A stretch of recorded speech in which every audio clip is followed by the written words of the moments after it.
बिस्मिल्लाहिर्रहमानिर्रहीम, अस्सलाम वालेकुम। मैं हूं शाहिद सकलैन और आप देख रहे हैं मेरा यूट्यूब चैनल। आज 17 अक्टूबर है और इतवार का दिन है। आज की इस वीडियो में हम दो अहम डेवलपमेंट्स के हवाले से बात करेंगे और ये दो अहम डेवलपमेंट्स जो हैं ये नूर मुक़द्दम कत्ल केस के हवाले से हैं। अगले जो 24 घंटे हैं, तकरीबन 24 घंटे, वो बहुत ज़्यादा अहमियत के हामिल हैं और साथ साथ जो बुध वाला दिन है वो भी बहुत ज़्यादा अहमियत का हामिल है। कल दो अहम डेवलपमेंट्स मुतवक्के हैं, उन अहम डेवलपमेंट्स के हवाले से आपको बताऊँगा और आखिर में जो है हम बात करेंगे कि मेरी कुछ वकला से बात हुई है। उन्होंने मुझे बताया है कि ये ज़ाहिर जाफ़र ने उस दिन अदालत में जो कुछ किया था, क्या मकसद था उसका, क्यों किया, उसको क्या चीज़ पता थी कि अगर मैं ये करूँगा तो आगे कुछ हो सकता है। आज जो है वीडियो में इन तीन चीज़ों के ऊपर बात करेंगे। पहले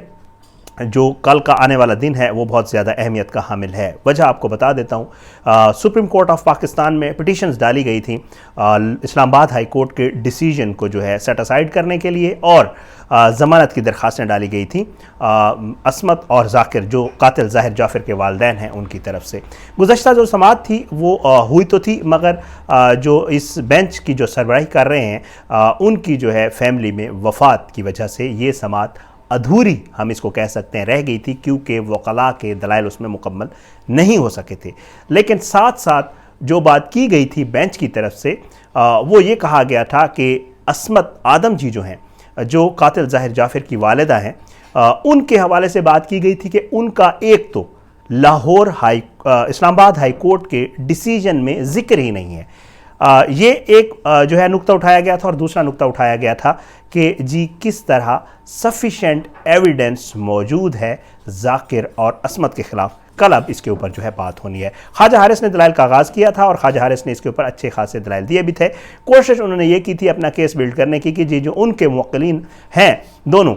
यानी कि असमत और जाकिर, उनका इस केस से कोई ताल्लुक़ नहीं है, उनकी ज़मानत बनती है, क्योंकि जिस दिन ये वाक़या हुआ था उस दिन वो दोनों एक कराची में थे, दूसरा ठीक है उनका राब्ता ज़रूर था अपने बेटे के साथ, लेकिन उस राब्ते में उन्होंने क्या बात की थी वो कहीं पे प्रूफ नहीं है, क्योंकि किसी कॉल का ट्रांसक्रिप्ट या कोई मैसेज ऐसा मौजूद नहीं है जिसको बेस बनाकर जो है ये कहा जा सके कि उन्होंने एयानत जुर्म की है अपने बेटे की। बहरहाल ये जो है अब कल इसलिए अहम है कि कल एक तो दलाइल का दोबारा से आगाज़ होगा और साथ साथ जो है उम्मीद ये की जा रही है, जितने भी लोगों से मेरी बात हुई है या जो सुप्रीम कोर्ट के रिपोर्टर्स दोस्त हैं वो भी यही कह रहे हैं कि कल उम्मीद ये की जा रही है कि कल इस केस का कोई ना कोई फ़ैसला हो जाएगा। असमत आदम जी के हवाले से पिछली दफ़ा भी मैंने बताया था कि उसका जो एक मामला जो है उसको अगर साइड पे किया गया तो उसके हवाले से एक्सपेक्टेशंस हैं, लेकिन क्योंकि कोर्ट ने डिसाइड करना है, कुछ कहा नहीं जा सकता।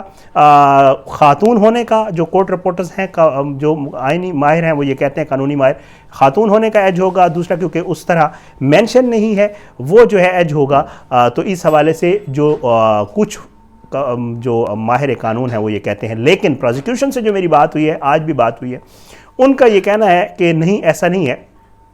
हम अपना केस बड़ा स्ट्रांगली प्लीड करेंगे। और जैसे पिछले इस्लामाबाद हाई कोर्ट में हुआ था, सुप्रीम कोर्ट में भी यही उम्मीद है कि वो ये प्रूव करेंगे कि एक तो राब्ता था, दूसरा इल्म था वालिद और वालिदा दोनों को कि ये कुछ होने जा रहा है, और तीसरा वो कहते हैं हमारे पास CDR मौजूद है जो कॉल्स की गई थी थेरापी वर्स को भी और जो ज़ाहिर से भी उनका राब्ता या इफ्तिखार की वो कॉल जो बहुत ज़्यादा अहमियत की हामिल है, जो इस कत्ल के आसपास की गई थी। बहुत सारी ऐसी चीज़ें हैं जिनको लेकर जो है ये एक्सपेक्ट किया जाए। एक तो ये डेवलपमेंट कल इंशाल्लाह आइंदा 24 घंटों में होने वाली है और इस पर कल उम्मीद है कि कोई ना कोई फ़ैसला हो जाएगा। ज़मानत होगी नहीं होगी, ये सारा मामला कल क्लियर हो जाएगा नूर मुक़द्दम, और इसका इम्पैक्ट है आगे, क्योंकि दोनों की अगर ज़मानत होती है या नहीं होती है तो केस के ऊपर बड़ा इम्पैक्ट है। और उसके अलावा आपको पता है बुध वाले दिन जो है वो बाकायदा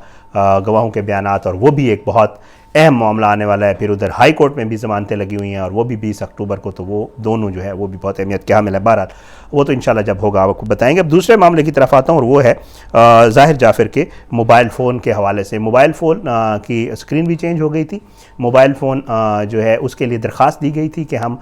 इसका पासवर्ड निकलवाना चाहते हैं, पासवर्ड की अलाउ भी कर दिया गया। तो अब FIA ने बाकायदा तौर पर जो है वो शामिल तफ्तीश कर लिया है दोबारा ज़ाहिर जाफ़र को, और उससे पासवर्ड किसी भी तरीके से पासवर्ड लिया जाएगा या उसकी फेस डिटेक्शन के ज़रिए जो है वो भी कोशिश की जाएगी कि उसका मोबाइल फ़ोन खोल जाए ताकि FIA उसका फोरेंसिक कर सके और वो रिपोर्ट्स जो है वो जल्द अज जल्द जमा करवाई जा सके। अभी जो थोड़ी देर पहले मेरी बात हुई है اس کا مجھے یہ علم ہوا ہے یا مجھے بتایا گیا ہے کہ یہ جو ہے یہ بھی ہوپ فلی اگلے جو 24 گھنٹے ہیں، کیونکہ کل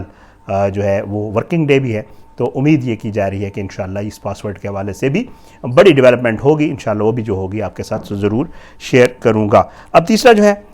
وہ آخری معاملہ وہ آپ کو بتا دوں، وہ یہ ہے کہ جی ظاہر جعفر نے اس دن عدالت میں کیا کیا تھا، کیونکہ اس دن ہم عدالت میں موجود تھے، پھر ویڈیو بھی باہر سے آپ نے دیکھی ہوگی کہ اس نے عدالت کے باہر بھی بات کی ہے، لیکن عدالت کے اندر کی ہم نے آپ کو ویڈیوز میں تفصیل بتائی تھی کہ اس نے مختلف جتنے بھی وکلاء نے دلائل دیے، شوکت مقدم صاحب سے 2 دفعہ اس نے ریکویسٹ کی، جج صاحب کے سامنے گھٹنوں پر بیٹھ کر رونے لگ گیا، فیملی چاہیے، مجھے یہاں سے باہر نکالیں یا مجھے پھانسی دے دیں یا باہر نکالیں، اس طرح کی اس نے باتیں کی تھی۔ تو اس کا جو ہے بہت سارے جو ویورز ہیں وہ اکثر پوچھتے ہیں کہ جی یہ اس نے تو کنفیس کر لیا عدالت کے اندر کہ جی اعتراف عدالت کے اندر بھی کیا اور عدالت کے باہر بھی کیا کہ جی ہماری ویڈیوز میں کہ جی میں نے ہی مارا تھا، چھری کے ذریعے قتل کیا تھا، تو اب جو ہے فرد جرم عائد ہو گئی ہے۔ جو وکلاء ہیں وہ یہ کہتے ہیں کہ کنفیشنل سٹیٹمنٹ ریٹن فارم میں ہوتا ہے، یہ جو اس نے عدالت کے اندر کہا اس کی کوئی اہمیت نہیں ہے، چاہے وہ عدالت کے باہر یہ کہتا رہے کہ ہاں میں نے مارا ہے، اور ریٹن جو سٹیٹمنٹ ہے جب فرد جرم عائد کی گئی اس میں فرد جرم کی جو چارج شیٹ تھی اس کے اوپر اس نے جب دستخط کیے تو اس کے نیچے وہ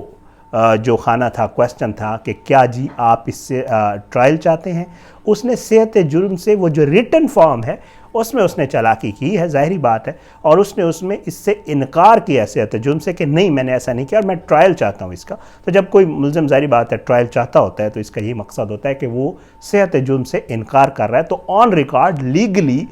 ابھی اس نے کنفیس نہیں کیا ہے۔ بہت سارے ویورز پوچھ رہے تھے کہ جی آپ یہ تو بڑا کلیئر ہو گیا، اب تو اس نے کہہ دیا ہے اور اب تو کوئی پیچھے چیز بچ نہیں گئی اور اب اس کو سزا ہو جانی چاہیے۔ تو یہ ایک لیگل پروسیس ہوتا ہے، اگر وہ کیونکہ ٹرائل چلنا ہوتا ہے، کنفیس اس نے کیا، عدالت میں کہا، عدالت کے باہر کہا، اس نے ٹرائل کے لیے لکھ کے دیا کہ میں صحت جرم سے انکار کرتا ہوں، اب شواہد آئیں گے، گواہوں کے بیانات ریکارڈ ہوں گے، یہ لیگل پروسیس ہے اور یہ ہر حال میں ہونا ہے۔ اس میں یہی ہوگا کہ ڈیفینس جو ہے وہ ڈیفینس کرے گی، جرح کرے گی گواہوں کے اوپر، اور جو پروزیکیوشن ہے اس نے مزید اپنے کیس کو مضبوط کرنے کے لیے ثبوت دینے ہوں گے، جن ثبوتوں سے وہ یہ ثابت کریں گے کہ ظاہر جعفر نے ہی اس دن نور مقدم کو قتل کیا تھا، اور اس میں جو اس کی اعانت یا سہولت کار جتنے لوگ بنے تھے اس کی جو ہے ساری تفصیل اور سارے پروفز وہ پروزیکیوشن کے اوپر ہوتا ہے، اور پروزیکیوشن نے یہ دینے ہوتے ہیں، جیسا کہ جو اس دن والی فرد جرم والی چارج شیٹ اور جو درخواستوں کے اوپر جو فیصلہ دیا تھا، عطا ربانی صاحب نے بھی اس میں بھی انہوں نے لکھ دیا تھا کہ پروزیکیوشن نے، کیونکہ یہ جو چارج شیٹ ہوتا ہے یہ دراصل ٹرائل کا آغاز ہوتا ہے، آگے پھر جو چیزیں ہوتی ہیں وہ پروزیکیوشن نے پروو کرنی ہوتی ہیں اور ڈیفینس نے اس کا ڈیفینس کرنا ہوتا ہے۔ بہرحال یہ اگلے 24 گھنٹے میں انشاءاللہ بہت ساری چیزیں کلیئر ہونے والی ہیں۔ آج کی اس ویڈیو سے اتنا ہی، آنے والی کسی ویڈیو تک میں اجازت ہے، اپنا بہت خیال رکھیے گا۔ اللہ پاکستان کا حامی و ناصر، اس کے خلاف سازشیں کرنے والوں کو نیست و نابود کرے، آمین ثم آمین۔ اللہ ظالموں کو جو ہے عبرت کا نشان بنائے اور مظلوموں کو انصاف ملے۔ پاکستان زندہ باد، اللہ حافظ۔